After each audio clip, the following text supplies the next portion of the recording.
5, 4, 3, 2, 1. Broadcasting live from the Newsmax studio in New York City. A fusion of politics, commentary, entertainment, and sports. Steve and his team bring you the latest news and opinion now. Here is Steve Malzberg.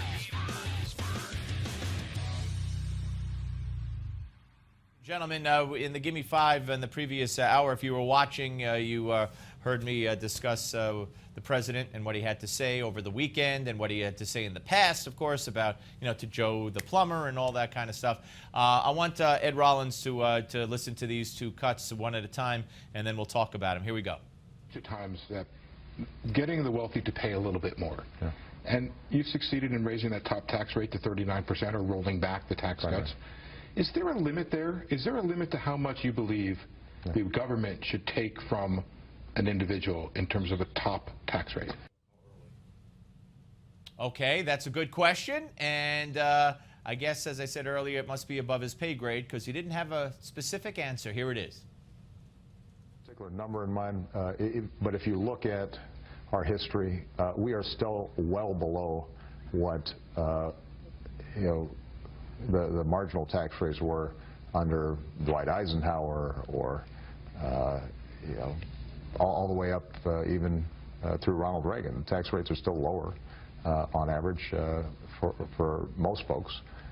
And what that means is that we probably can make some more headway in closing loopholes that folks take advantage of, as opposed to.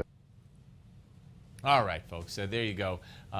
Joining us now is Ed Rollins. Ed, welcome back, sir.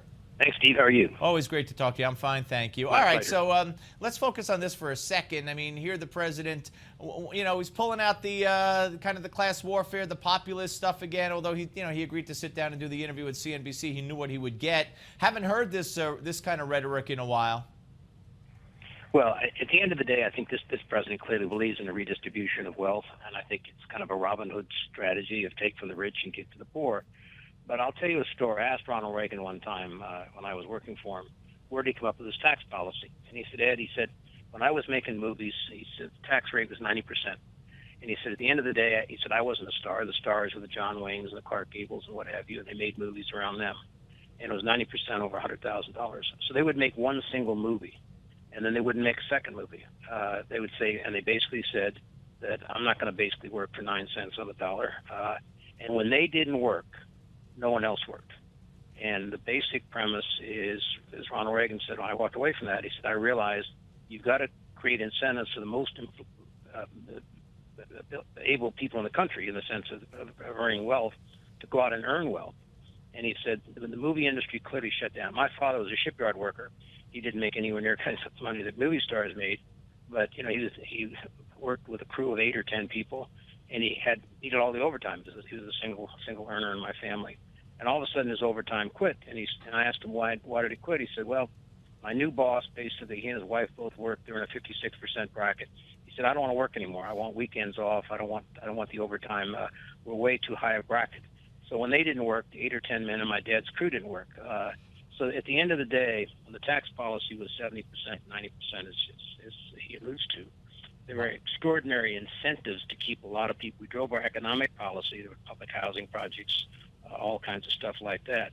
What we've done since the '86 tax bill is we eliminated an awful lot of those tax cuts and breaks, and we now have a very high tax rate. And what he discounts, that's just the federal. When you add the state and city and Medicare and what have you, you literally are taking people who are not rich, but people who do well. You're taking more than half of their income away from them. And in turn, you talk about Joe the plumber. There was a plumber came up to Reagan one time, and he thanked him for basically having his tax cuts. And Reagan said, I didn't realize you made that much money. And he said, I didn't make that much money. He said, poor people don't hire plumbers. He said, rich people hire plumbers. Poor people go out and get Drano or a plunger. He said, I need people who make money and basically employ people like me to do my job. And I think if we think in those terms of how do you create an environment which is the most able people in the economy to make money and recreate jobs and what have you, as opposed to taking that money away from them and penalize them, which I think is where this president is. What a great story and a great analysis about how to incentivize people as opposed to disincentivizing them to work and to want to succeed. It seems to be what this president's all about, the antithesis of Ronald Reagan in every way. And let's talk about the poll numbers. On Friday, the three-day rolling average was 39% approval for Obama. The CNN poll over the weekend that said in a head-to-head matchup with Romney, if it were held today, it had increased from, I think, a 3 or 2 point Romney victory a month ago to a 9-point Romney victory. And buyer's remorse is one thing, but now you got the president talking about, and they're really leaking it on purpose. Signing an executive order, the executive order, maybe the mother of all executive orders, to give free status and give amnesty, if you will, to 5-6 million illegals in this country. It's as if he's pushing the limit just to see how far he could go.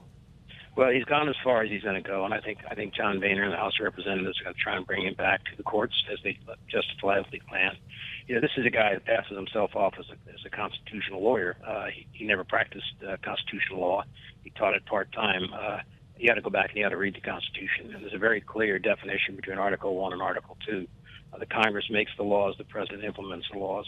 It doesn't say anywhere about the president making laws himself if he didn't basically like what the Congress was doing. And I think that's clearly where he is today. Is this Congress, which is now divided on both the partisanship and other things. That's also part of a check and balance. That clearly he cannot get a consensus and he can't get what he wants out of the Congress. But nowhere in the Constitution does it then say the president can go out and basically spend money or raise money or pass laws. And I think to a certain extent these are very serious issues. Our forefathers had great wisdom when they developed the Constitution for checks and balance. This president right now is unchecked. All right. Well, Congressman Stephen King was with us earlier, and he said he predicts this is going to happen the third week in March. So my question, and then he said that the Congress must immediately act to begin impeachment against this president. Ben Carson said impeachment, also today on this show, is something that needs to be seriously talked about. But is this playing into the White House's hands? Because I can't remember when a White House sent people out to say, hey, there's a chance the president's going to be impeached if he does this. It's almost as if they're daring or hoping. How do you interpret this? I interpret it as their method of raising money. And I think after the attempt at impeaching Clinton, which the House did impeach him, the Senate didn't convict him, I think people think that's something we shouldn't do as a nation. And my sense today is it's very clear, again, in the Constitution, of high crimes, and this president has committed high crimes. He's been incompetent, and he basically hasn't led, and he hasn't done the things he should have done as a leader, but he hasn't committed any criminal acts, to the best of my knowledge. So I think for us to even have any kind of rhetoric about that would be foolish. It would fail miserably. The Republicans won't pass an impeachment in the House, and I think to a certain extent what we got to do is pursue the John Boehner course, bring it to the courts, let the courts make the decision as to who's right or who's wrong. Democrats clearly want to exploit this because they basically think this gives them great advantages to raise money and other things. Right, I think we ought to I'm sorry.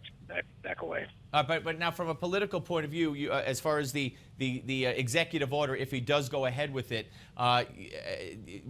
does he believe that that's going to? I mean, it could motivate his base, if you will, I guess the Democratic base, so maybe it'll give them some kind of exhilaration. But won't it motivate in droves? I mean, and maybe 10 times more the Republican base to come out in November. So I'm just curious as to what you think the political fallout would be for November if he signs this in late August. I think at this point, this president needs to basically do what his job encompasses, which is not basically making executive orders that violate the law. I think to a certain extent, immigration is a very controversial issue. It doesn't have overwhelming support in this country. It's a complicated process to get it through the Congress. The border situation that we have today is inflaming people, and I think to a certain extent, anything he does to basically give amnesty or whatever he wants to call it to these people that are here illegally will basically create a backlash and will encourage a significant voter backlash among Republicans, independents, and a lot of Democrats. Yeah. So I think if he does that, we will collaborate him in the midterm elections, as I think we will anyways. All right. Ed, always good to talk to you, sir. Thank you so much. Thank you. Ed Rollins, ladies and gentlemen. Take care. Take care, Ed.